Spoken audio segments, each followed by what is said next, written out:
Had a little listen to his podcast, huh? Dude, it's educational. And besides, I've been wanting to listen to this one.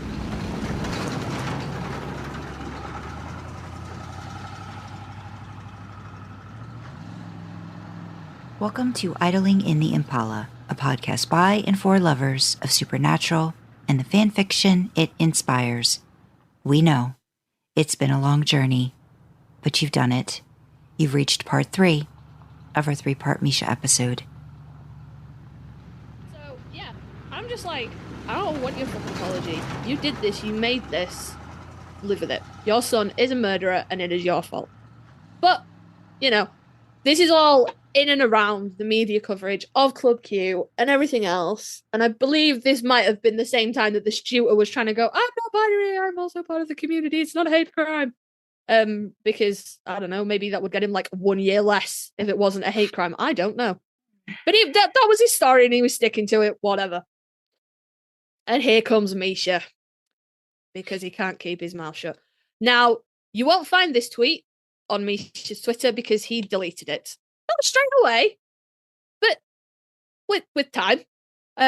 It got a lot of quote tweets though, which I'm sure he wasn't happy about. But anyway, some news source, CBS 8, whoever the fuck they are. There's some news in America. I don't know who that is. Just a channel, CBS. So it's like ABC, NBC, CBS. So like 3 different channels. Yeah. Just another news station. I don't know, News 8. I don't know where are they at? Where are they from? I don't know. Okay. Yeah. I don't know. But they tweet out the video of Fuckwit's dad. A lot of comments were drawing attention to the fact that people with brain injuries and things like that can also act in the way he was acting in the video. Again, I have not watched it. I have not listened to it. So I don't know. I haven't either. Yeah. The only thing I did was I watched part of it like without the sound, but then I was like, after about 15 seconds of it, I was done. Yeah. Yeah. No, I didn't watch it because I didn't want to hear what he had to say. Mm-hmm. I wasn't interested. But she's like, your voice has no place here, friend. Go away. So let's not, let's give the benefit of the doubt. He maybe was under the influence. He could have a medical condition. But he's, to my understanding, quite difficult to understand. But whatever. Here comes Misha. So the news channel tweets the video, and here comes Misha plowing in. There is nothing to celebrate here, people on the left.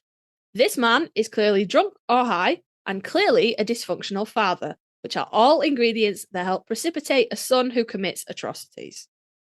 There's more, but I'm just going to stop right there. I don't think anyone was celebrating. I certainly wasn't. I don't think anybody in the LGBTQ plus community or on the left, which is a weird thing to say because I had assumed Misha was also left wing. The only thing I can think that statement meant was let's not be like the right. Let's not celebrate the way the right does. Like going back to Nancy Pelosi's husband. I don't know if you'd heard about that. Like when he'd been basically somebody invaded the house and he was attacked. And there were all of these different things that were going around on the right. And there were some quotes, tweets, comments that sounded very celebratory that had happened. That was it was almost like it was a joke. That's the only thing I could glean from what he could have been saying with that part. That's it. That's all I could think of. Given what he's about to say next, though, it's quite an odd stance to take. Yeah. But, yeah. So Misha goes on to say, we can make this an us/them moment, or we can try to fix a system that lets, and it stops. There was no follow-up tweet to that. I checked more than once. He did what did he do with dot? Like an ellipses, like there was going to be okay, that was just his tweet. Okay. Yeah. Okay. I wonder if he'd kept typing and then just hit send and not realized that he'd gone over the character limit and it had just cut off where his character limit was. I don't know. Right. But it's since been deleted because, oh boy, did everyone go a bit mental. Rightly fucking so, and was like, oh, Misha, no. I run the Twitter page. So if you're interacting on Twitter, odds are it's me. Unless it's a direct message. You tend to get Sandra in the direct messages. But if you're interacting with me publicly on Twitter, or interacting with the podcast account publicly on Twitter, you're usually dealing with me. So I chimed in. I didn't hashtag anybody. I didn't call anybody out. I did subtweet him, but that's irrelevant. I didn't hashtag him or anything like that. I just laid my feelings out there, which was that Misha Collins, heterosexual man, because this is not his fight. If he claims to be an ally, how dare he stand there and tell us how we should be reacting?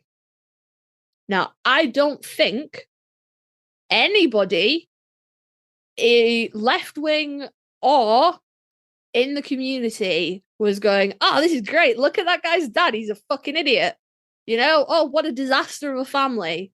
We were just going, oh my God, they want to kill us. Because he was very open about it. He was very open that he had raised his son to be homophobic and that he wanted nothing to do with gay people, that when he first heard that his son was in a gay bar, his concern was that his son was gay, not that he was killing people. And the more time goes on, when we should be moving more towards tolerance, the more we're actually watching people on the right just become more and more open about how they want us to die. And I say us, and I am predominantly talking about the queer community in general. You know, they're stripping rights, well, not so much rights, but ripping out trans healthcare everywhere, as many places as they can. They're making that inaccessible. You know, they're making it a crime. They're making it so doctors can deny healthcare to anybody they feel like, based on their moral feelings, which I definitely feel goes against what being a doctor means. But okay. You know, there's the Don't Say Gay bill in Florida. You know, they're everywhere you turn, we're being accused of indoctrinating children and mutilating their bodies. And the right is getting louder and louder and more clear about how much they want us to fuck off and die. So, again, I can only speak for myself, but based on the reaction in the tweets and the replies, most of us were going, oh my God, they're not even trying to hide anymore. This man actually, with his own face, said that this was basically what he'd raised his son to do. Holy fuck. Nobody was throwing a party. If they were, I didn't get an invite. We usually invite everybody. So, you know, nobody told me. Nobody was celebrating. But that's not really my issue with that tweet. My issue is the us/them. Now, Misha, as a cisgendered, heterosexual, white, for what it counts, male, is one of the most privileged people in the world. And I'm sure if you asked Misha himself, he would tell you that he does not feel that way and that's not right. Or maybe he would. Maybe he knows his own privilege. I don't know. I've never spoken to him about it. But he has, objectively, the most privileged position in the world. When he speaks, people tend to listen. Nobody tries to silence his opinion or his voice. He's allowed to say what he wants. And by and large, people will let him. That's not to say everybody will agree with him. That's not to say everybody will listen to him. But he is not impeded from speaking. But his voice doesn't matter for this. He's not a part of the community. He does not get to tell us how to respond to this attack. And frankly, it is us versus them. Because they're saying, we want you all to disappear. We don't want you to exist, and we will go to any length necessary to make that happen. And we're saying, We would just like to live and get healthcare and be allowed to marry. Thanks. There is no compromise to be found there. Mm-hmm. If one side wants the other side to literally be eradicated, that's a genocide. You can't compromise with a genocide. There's no, we can't go, well, what if we give you one gay and a lesbian and what if we give you one of each, like every other month, and you can kill them and you leave the rest of us alone? We can't. There's no compromise. There's no middle ground to be found here. We're not coming together for a common goal. They want to eradicate us, and we would quite like to live if it's all right with y'all.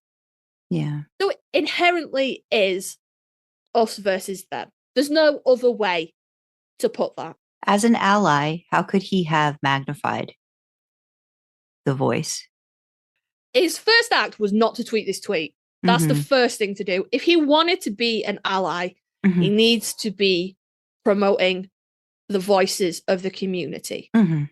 So be sharing, be retweeting. If we're talking from a social media perspective, be retweeting the voices. Did he do any of that prior? No. Okay. No. Okay.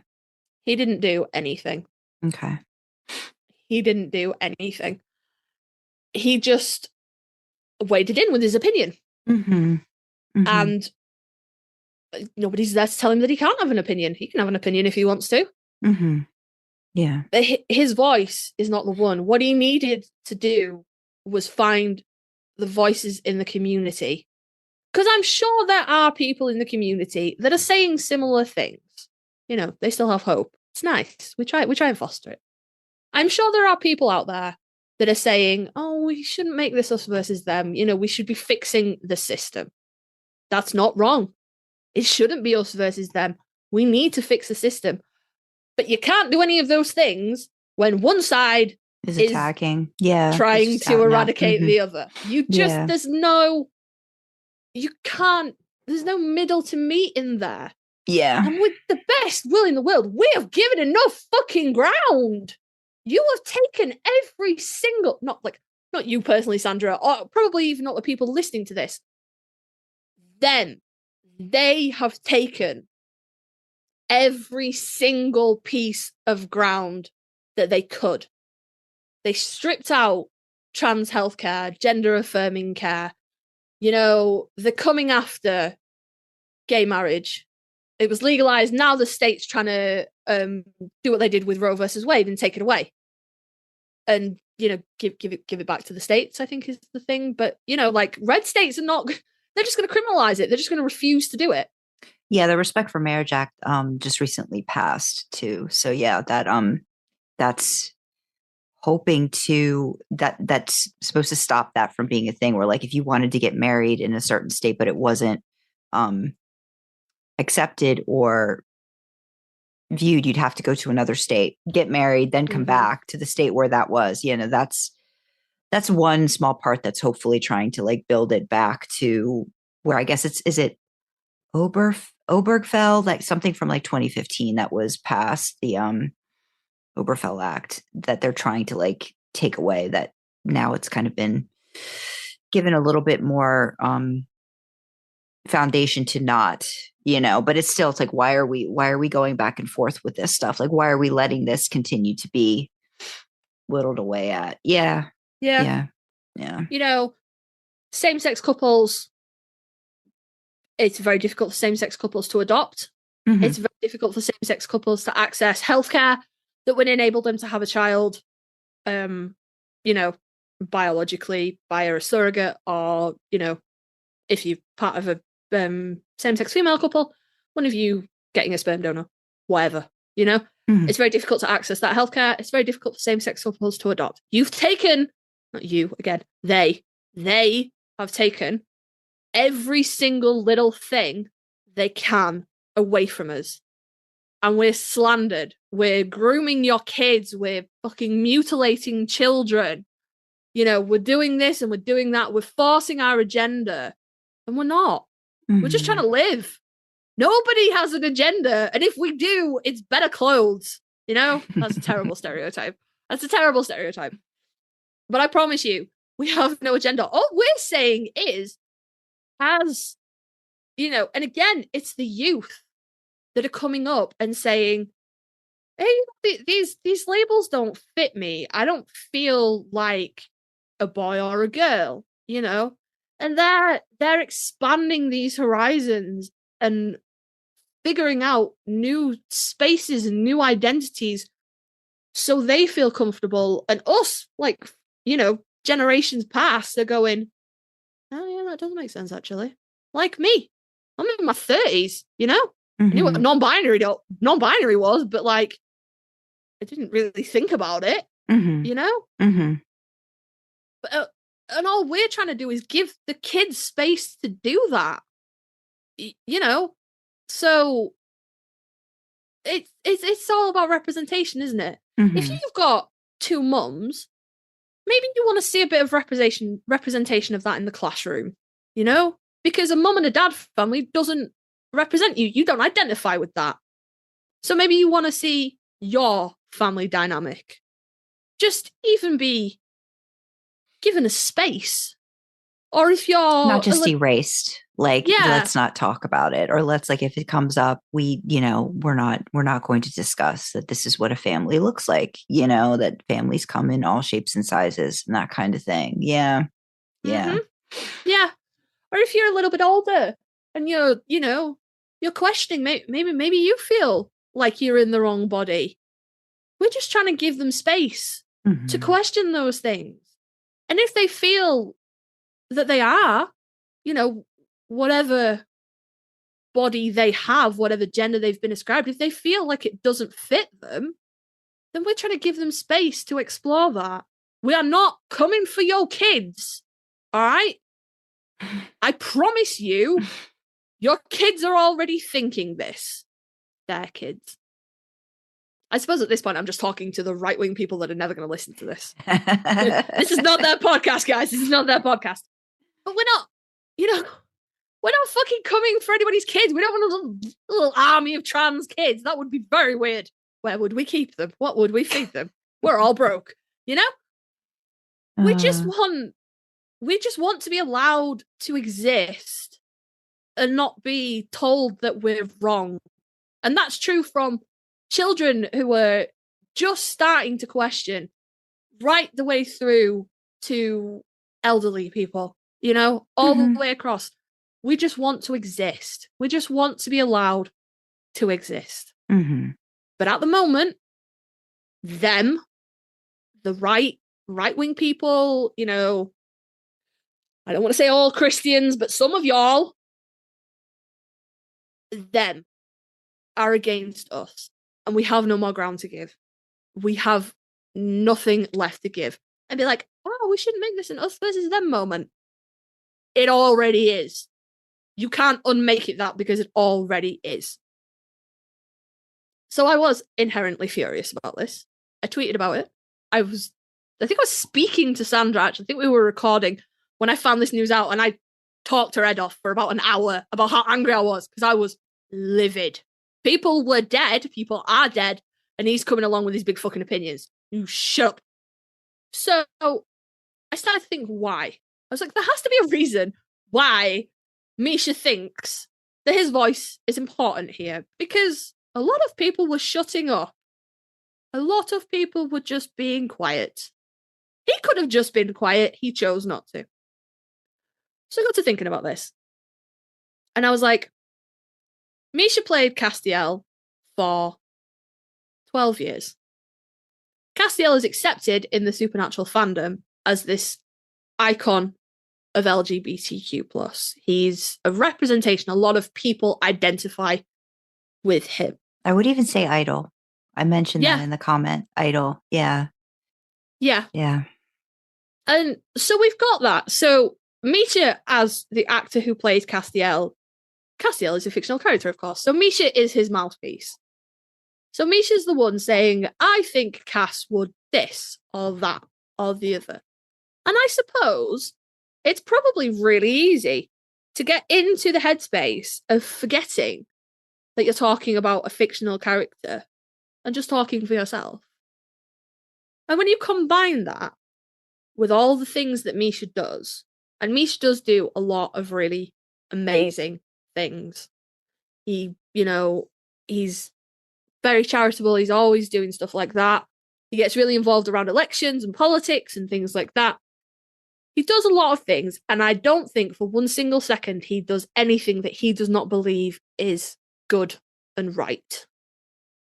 And he probably thought that tweet was good and right. But overall, his moral compass seems to be all right. But the problem with doing that is inherently you get surrounded by people telling you how amazing you are. And that's just with the charity work that Misha does. We're going to take Cass completely out of the equation for a second. Mm-hmm. Just with the charity work, he's inherently surrounded by people going, "Oh, that was amazing. Mm-hmm. You're amazing. This is fabulous. It's wonderful. We couldn't do this without you." Lots of yes men. Yeah. Yeah. And then, of course, the fandom gets involved in Gish and stuff like that. So they're also saying to him, what you do with this is amazing, and the charities you support are amazing, and this is fabulous, and you build homes, and you sort water out, and oh my God, you do all these amazing things. And I am very oversimplifying all the good work that Misha does. Mm-hmm. He does a lot of good. So he's surrounded by yes men, and fans going, "Oh my God, you're amazing." And then if we bring Cass back into the equation, I'm doing hand gestures and everything. I wish you could see me. I have hand gestures. If we bring Cass back into the equation, he's suddenly surrounded by even more adoring people from the community telling him how amazing he is and how much they love him and they love Castiel. And he's this, like you said, Sandra, this idol of representation, and they identify with him, and there's a religion. Things. There's a religion based around Cass, apparently. Like people are like full on. Like from what I remember hearing in one of the cons, I believe it might have been the New Jersey con. Someone who came to the mic was like, so we're like, we've got this like religion thing, and Misha was like, oh, so like a cult, like like that kind of a thing. So again, like, sure, it could be just scary, but I mean, sure, it could be like maybe like it could be something said in jest or whatever, but the fact that it's taken on that symbolism is very not just scary, but just shows how ingrained people can become. Just like people say like they're ingrained in like MAGA and Trump, like that sort of like aspect of it. Like it can overpower someone's life and like usual way of thinking. It becomes all about this other thing that's greater than. Mm-hmm. That's when the fandom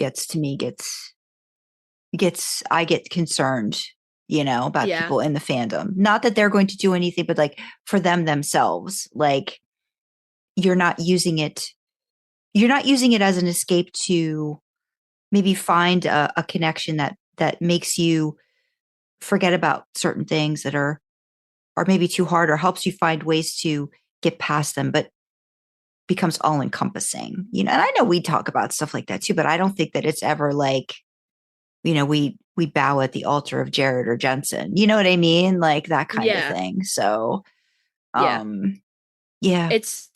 it's concerning. Mm-hmm. It is.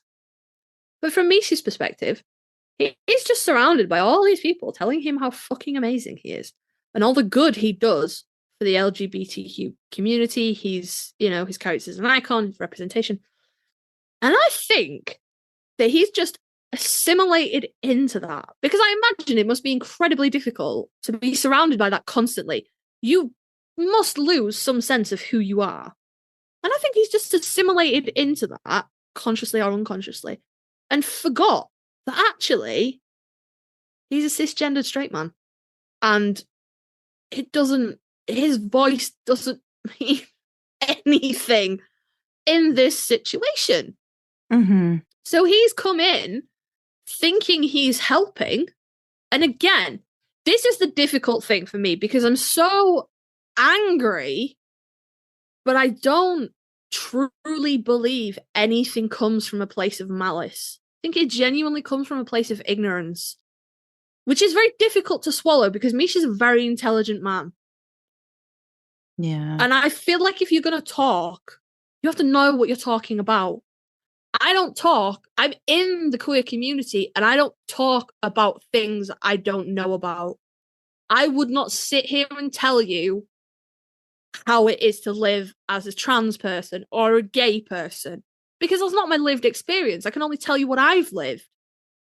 And for someone so intelligent, he should know that he's speaking about what he doesn't know. Mm-hmm. He's only got anecdotal anything. He's only got the stories that people tell him. Mm-hmm. Because you can research this shit until you're blue in the face. Mm-hmm. It's a lived experience. Mm-hmm. You know? Yeah. And that's part of why I end up so mad. Because I'm like, you should know better. And if you don't, keep your mouth shut. Like, Jensen's involved in shitloads of stuff. He doesn't open his mouth for anything. He just shuts up. I was talking to Sandra about this because I spent quite a period of time being quite angry, like all the time. You know, I wasn't like foaming at the mouth about it, just constantly 10 anger. But I did spend quite a bit of time being a bit pissed off that Jared and Jensen, two, left-wing Democrat men from Texas, of all fucking places, never said a goddamn word about the abortion issues that were going on in Texas. Never said a word about it. And I was like, speak. Fucking hell. Condemn. Speak and condemn. And they never did. And I was getting more and more angry about this because I was like, you have a fucking platform. This is your job. People listen to you because you're white men. Talk about it. And they never did. But their wives did. Very recently, in fact, when the Roe versus Wade got overturned. Mm-hmm. But their wives did. Jared and Jensen just shared that shit out there. Mm-hmm. They never said a word. They just magnified Danielle and Jen's voices. Mm-hmm. And I was like, but that's it. They know that their voice doesn't matter. They're not women. Mm-hmm. Anything that might be going on around abortion is never going to affect them. They're not women. They're never going to have an abortion. Ergo, their opinion on abortion is irrelevant. But they amplified the voices that were relevant without saying a word, without making it about them. They just amplified the voices. Yeah. And I was like, yeah, that's how it should be. And I know, before anybody comes at me, I know Jared said that thing at that con, right? I know. I'm stuck on a loop now. I know. And I try really hard not to think about that because it hurts. Because the very idea that Jared could be bigoted or that ignorant hurts my soul. And I try really hard to give him the benefit of the doubt that it was not even a question that was directed to him. He jumped in for Jensen, who was probably sick of the fucking questions by that point, because I know I was. Every single con, you'd have 1,000 people going, oh, think about Destiny, how did Dean love cast? Like, guys, he's not answered. Stop asking him. He's not gonna answer. But Jared jumped in to rescue him. And he was going great. It was going great. It was not a show about romance. It was a show about family and brothers. And he was doing great. And then he fucked up. And then, as he always does when he fucks up, instead of going, ooh, I better stop, he just kept going in the hopes that he could, if he talked more, he could help his fuck up. And what inevitably ends up happening is he makes it worse. And I genuinely believe that's what happened. And he never addressed it, which is okay, fine. He never addressed it. But I genuinely do think that was just like, I think he was just trying to illustrate how people skew perceptions on love and how people infer things that aren't there necessarily, you know? And even with the benefit of hindsight, he talks about kissing his son and he equates incest to queer love. And I'm like, Jared, babes, no. But I think what he was actually trying to get at is there are people out there that say you should not kiss your children or you shouldn't kiss them on the mouth because it's sexual. It's not. I have kids. I don't kiss my kids on the mouth because kids are fucking gross. It's not sexual in the slightest, but I don't do it because I know where my kids have been and they're icky. And I don't want that in my life. So I would kiss my kids on the cheek. But there is nothing wrong with a parent kissing their child on the mouth. It's not wrong. It's not incest. It's, it just is. It's fine. And I think that's what he was kind of trying to drive at about people seeing things that aren't there. But he fucked up and then he just kept going. Because that's what Jared does. But apart from that, he's not really had anything else, has he? He's not really spoken out turn anywhere else. So we'll give him a freebie. In much the same way I gave Misha the freebie with the bye thing. That's your first chance. It was a mistake. You spoke in error. But then Misha came in with the second thing, and that's why we're here. Yeah. So, as I say, he's an intelligent man. Know what you're talking about, which is physically incapable for you because it is not your lived experience. And I am not going to sit here and tell you that I think Misha's had a perfect, privileged life because I know that he hasn't. He's had his struggles the same as anybody else. He has not lived a life of luxury and ease. But he's not lived our experiences in the queer community. So he can't speak for us. And he should know that. So he shouldn't be speaking. He should be broadcasting the voices that do matter. He should be amplifying. If Misha had gone and spoken to some people in the community, if he really felt like his opinion was fucking important and everybody on Twitter needed to hear it, go talk to some people. Which he does all of the time. He'll do those Zooms with different people. Like, I would think if that was a teachable moment, there's no way he couldn't have gotten something together quickly to talk about that and have that discussion and really delve into what he was talking about by us versus them. Right. I will say, I think just from what I've seen, I think Misha comes at things politics first, very heavily. So I think the us versus them was immediately political. And then just snowballed in a way that was very out of touch with a community that he's supposedly very in touch with. So again, voicing, magnifying. I will say, Carly, I think we all go about like you've got a platform, but at the end of the day, for a lot of these guys, Jared, Jensen included, it's a business too. And it's what's going to do that's going to represent them in a positive light. So he might have gone at it from that perspective and then realized it was the wrong perspective. But again, you're surrounded by a lot of people. Maybe don't ask all of the people that always kind of like go along with whatever you say. Like maybe you've got to go out and ask someone in the community, what would be your take on someone like me stating this? And maybe unfortunately he doesn't have a broad enough base right now because everyone again could be very much, Team Misha, just like, there's Team Jared and there's Team Jensen and all of that stuff. But I just think we've got to stop thinking, not to say that an actor can't have ideas and issues and feelings about things. I'm not saying that. I hate it when you get somebody that says you're an actor, you have no say in this kind of situation. That I don't think. But I also think that we put inherently too much trust in these people who are in fact just people and human and are going to make a lot of fucking mistakes. And unfortunately, they're going to make them in public. They're going to make them in public. We've seen Jared do it.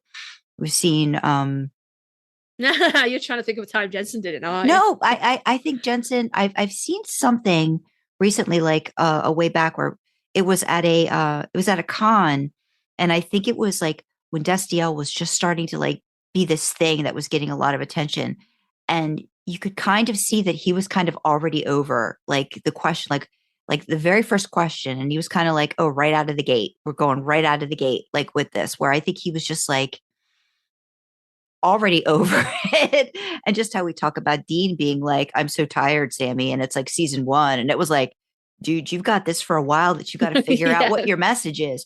And again, like, what's the PR? Like, what's the discussion behind the scenes? Because there has to be, because you have to know You're going to get asked these because these are your fans. These are the people invested in Supernatural. Like, you're not going to get away from this anytime soon. You could try to struggle and build another identity, but this is always going to be a part of. It's always going to be in your byline. It's always going to be in your IMDb. This is always going to be something that follows you. Yep.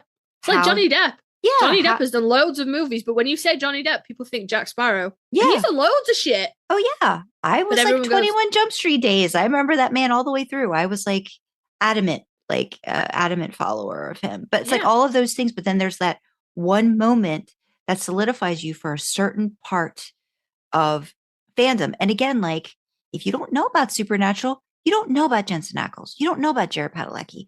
You might have heard about Misha Collins just because of Castiel, right? Or you may have seen a meme, but otherwise you're not in that.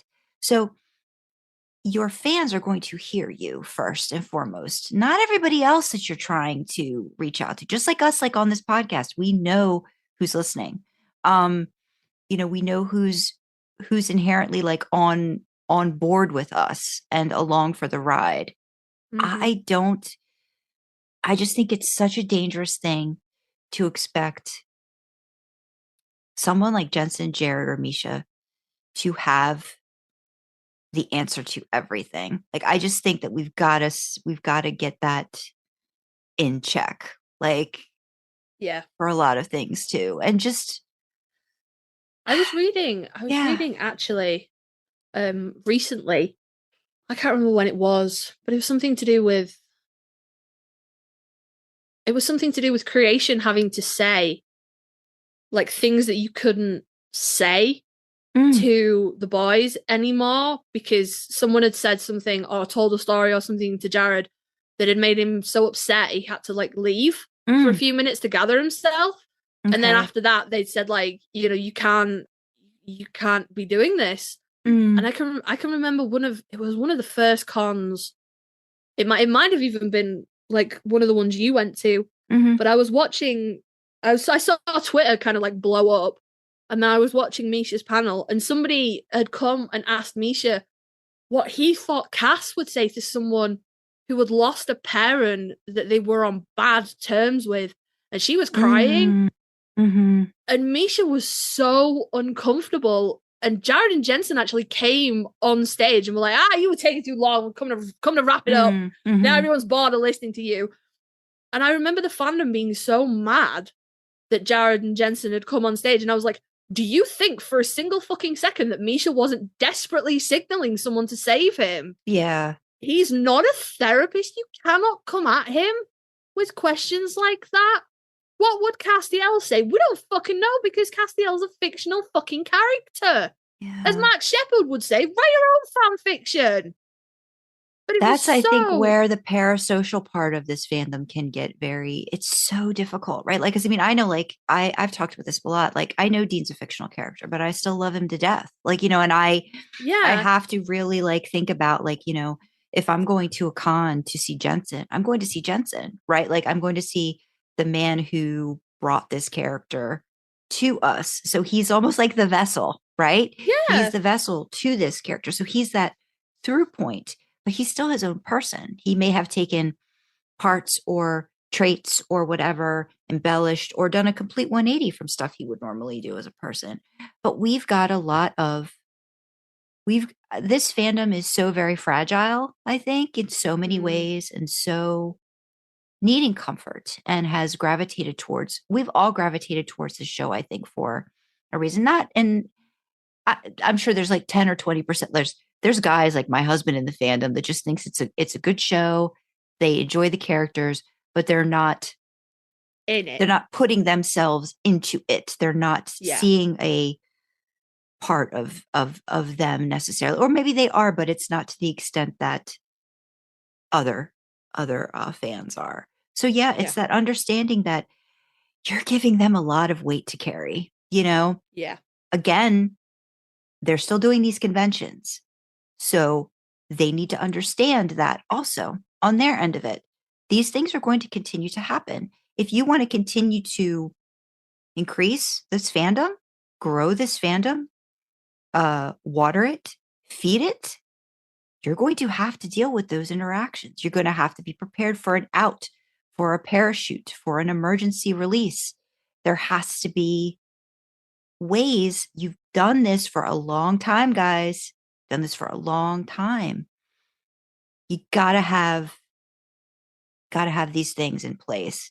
I blame it sometimes on the overall team.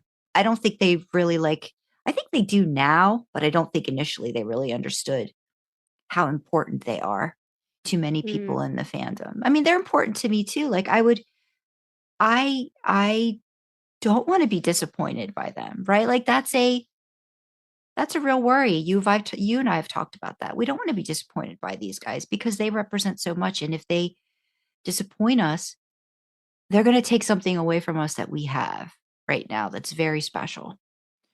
It's going to taint it. I think that's where we are. We're on that strike 2 with Misha, right? Like, it's like, dude, we can only give you so much leeway, and then you've got to get your shit together. Yeah. You've got to understand that what you say matters. And I don't think he's a bad guy, but he's not as in tune to it as he thinks he is. I've told you this before. I think I would approach social media the way Jensen does. If I was at that level, I think I would have people like checking my shit before it goes out and being like, maybe not doing it all the time, or kind of like readying myself for this is coming up. This is coming up. He doesn't want to be doing this Winchester stuff when he goes online and does it, but he's doing it now. Like he's doing the Winchester's watch, just like Jared does, but he's not comfortable doing that, but why he's doing it, because he believes in the show and he's trying to get it the traction that it needs. But otherwise, he doesn't want to be doing that. He doesn't know how to do that right. Just like I wouldn't know how to do that right. And I'd be like, he's probably got to kneel like right by. I'm like, is this good? Should I put this out there? Like, like getting maybe, that kind of feedback, because I just think they don't always get how important it is. And this is probably going to come out after, we talk about your Jared moment that you had and how important even just a like is to a fan. It means there's a connection. There's something there. You're going to hold on to that in a way. Whatever's. I'm going to have it inscribed on my gravestone. But then looking at it, say from the outside, like from Jared's perspective, he's going to have made that connection, but it's not the same. Like just like what I had, that moment I had with Jensen is not the same from both ends. It's not.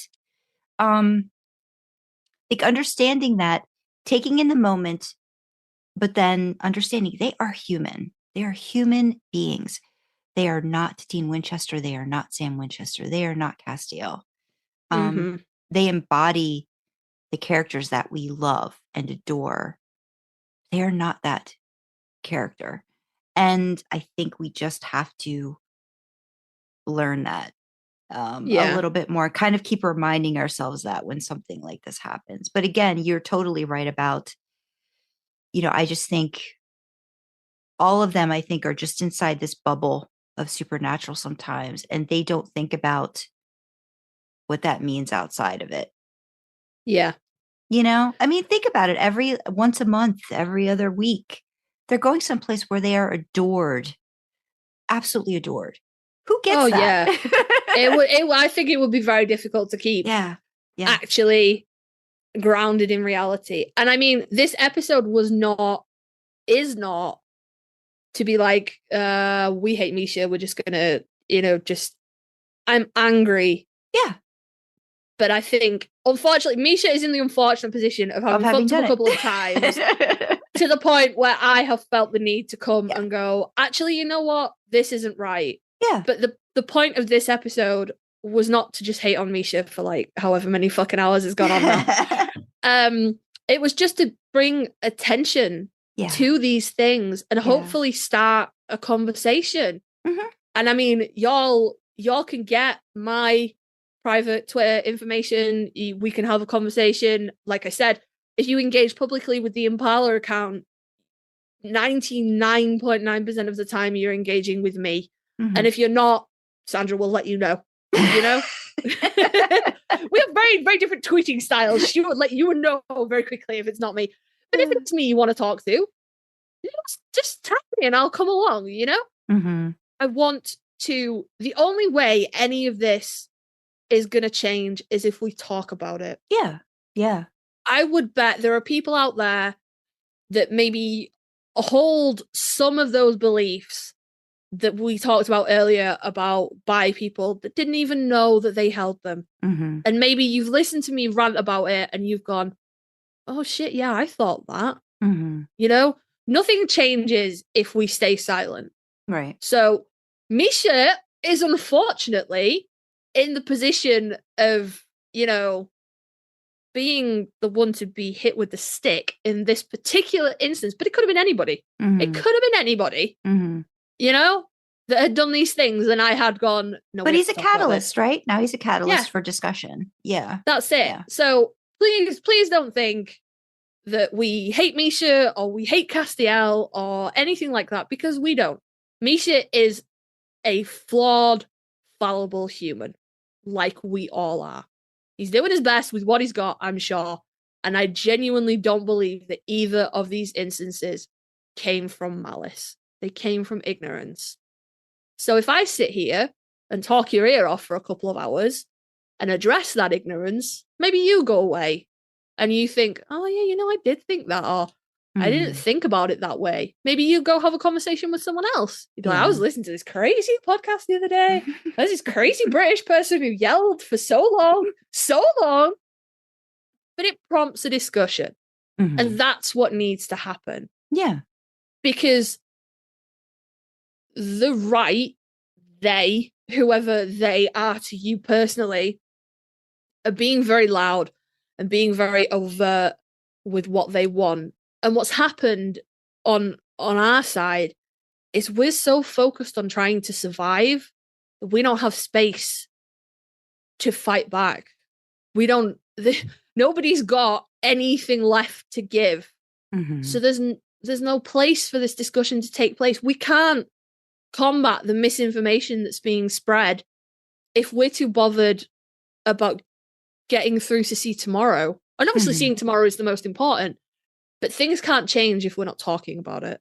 Yeah. So that's what we wanted from, well, that's certainly what I wanted. I'm sure Sandra feels the same. Yeah. Yeah.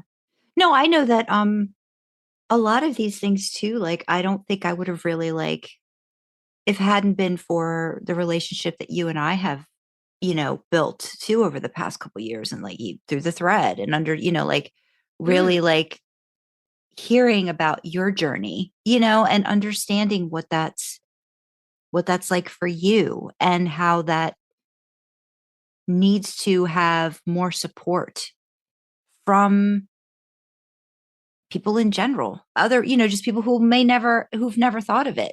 And then who never thought of what that means for someone in that situation. Well, you learn about it, the people that you talk to, and the discussion's important, you know, and again, it's not like you're like jamming it down anybody's throat, you know, but it's like you get to know somebody.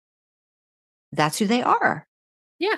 You learn about it because you want to give, I know I do. I want to give people the feeling of safety and respect in my interactions with them, because that's what I would want.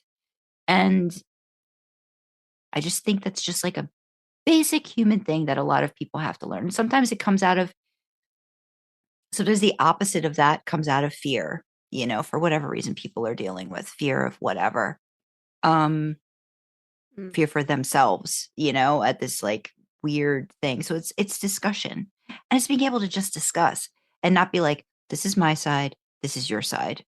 No discussion. That's where we kind of are in society now. And we have to get back to that understanding there's differences that can be appreciated, that don't mean we're trying to take something away from you, kind of thing. Like, that's not what's happening here. Everybody has a voice. Let people's voices be heard. And that's like I said before, that is all we are trying to do, is just make space. That's it.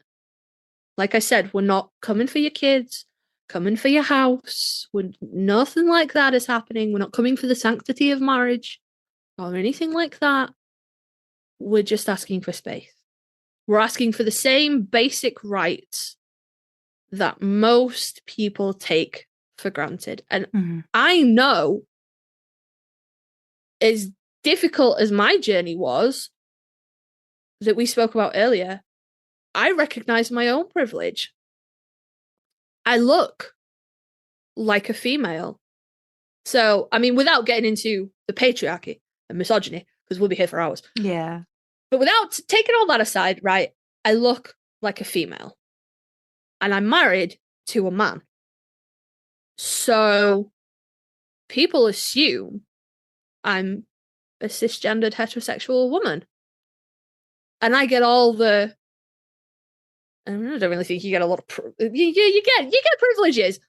But, you know, I don't have people in everyday life telling me that I'm wrong, because they make assumptions about who I am that are incorrect. But their incorrect assumptions are not to my detriment in society. Does that make sense? Yeah. Like, people refer to me by female pronouns. I hate it, but it doesn't actually have any impact on my space in society. People assume that that's what I am. I hate it, you know? But I don't have anybody telling me that I'm wrong or that I'll never be what I am. I have the luxury of being able to keep those parts of myself private. I think that's what I was driving at. Yeah. I can keep all of those things. If I never tell you anything about me, you are not going to form a negative impression of me. A basic interaction is very innocuous, right? Like, it doesn't inherently have, maybe from somebody else's point, like a stigma, like that kind of thing. Yeah. You can fly under the radar, quote unquote. Yeah. That's it. I'm not naturally discriminated against in any other way than women are naturally discriminated against in general life. You know, I have the luxury of being able to choose who I share my authentic self with. Not everybody gets that luxury. Some people are outed against their will, you know, for various different reasons, and they have to deal with that maybe before they're ready. You know, I had the luxury of being able to take my time and come to peace with who I was before I shared it with anybody, including my husband. You know, I really cannot overemphasize how very much I thought that conversation was going to be the end of my marriage. And we have children together and a house and a life. And I genuinely thought it was all going to implode. It was terrifying. But I had the luxury of being able to be secure in what I knew and what I was telling him before I went to tell him. Not everybody gets that. Yeah. You know? Yeah. So it's just a conversation. That's all we're trying to prompt. It's just a conversation. And you know what? Maybe if we in the community are too busy trying to survive day to day, you guys who are allies to us will take our voices and amplify them. You know, we don't have any more ground to give, and a lot of us are fighting hard just to get through the day. And this episode will come out after Christmas, but you'll have heard in the previous episodes, you know, when we're talking about our causes and things like that, it's just been the holidays. So many people are forced to go back in the closet or outed against their will over the holidays. Families will break up over this time, you know. Children will lose their parents just because of who they are. And I will not include parents that kick children out in that. That is your fucking choice. You deal with that shit, you know? So if the people that are allies to us could just listen and take our voices instead of trying to speak for us, you know, that would be great. Yeah. That's kind of a lame ending, but I don't really know how else to, like, we're begging you for help. We're literally dying, you know? Yeah. Yeah. Help. That's all. But yeah, just let's prompt a discussion. And again, if you want to come and talk to me, if for some reason you're some kind of right-wing evangelical nutcase that's got through this podcast and you're listening and you're thinking, fucking, my Twitter will be in the description. Let's come and have a chat. Like, genuinely, let's have a discussion. I recognize my own privilege in that I'm not fighting to get through every day most of the time. Let's have a chat. Tell me your side. I'll tell you my side. See if we can find some common ground. You know? We just want space. That's it. I'm imagining it as well. Hey, I'm very polite and reasonable. I won't. I'm not saying that. I'm just saying, like, you know, would we ever be in a universe where that would actually occur? That would be interesting. I'd be all for it if it happens. Yeah, absolutely not. We would have made incredible headway if that happens. If this is it, this is the podcast, and in history, then we've done it. We've done it. Yeah, and then it's written down in the history books that this was the podcast that prompted the discussion that fixed everything. That would be great. That would be great. Oh, but no, gosh. And like I said, this will have gone out by the time the holidays are over.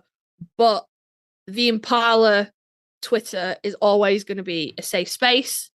If you want to talk publicly or privately, it's always a safe space.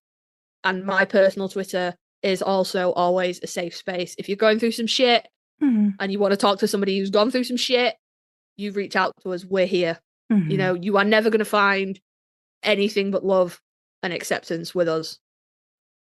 Yeah. Unless you kill people in gay bars. Get the fuck out if you do that. You know?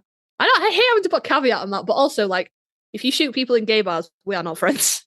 Yeah, I will not have a conversation with you. Yeah, that is the asterisk, right? Yeah. That is. I feel like that's an asterisk for most things, though. Like, I will talk to anybody, but if you murder people, like, we're not going to be friends. Yeah. Yeah. So we should probably wrap up. Yeah, we should. Yeah. So again, you've been told, but if you want to reach out to us, you can email us at idlinginthe@gmail.com, or on Twitter, we are idling in the letter D Impala, and you could find links to our personal socials and our AO3 accounts in the description. And there's also a link to my website with some of my original fiction. Woo, fiction. Also, in the description, there will be links to our Ko-fi page. If you can, if you want to, if you are able to give a little donation as, you know, a little bit of give back for all the hard work that goes into this podcast, we would be endlessly grateful. There will also be a link to our merch store. Go treat yourself. We got hats. No, we don't have hats. We got shirts, hoodies, bags, mugs, stickers, all that good stuff. So go treat yourself. And with that, we will say thanks for joining us in the backseat, and we will see you next time. Bye. Bye-bye.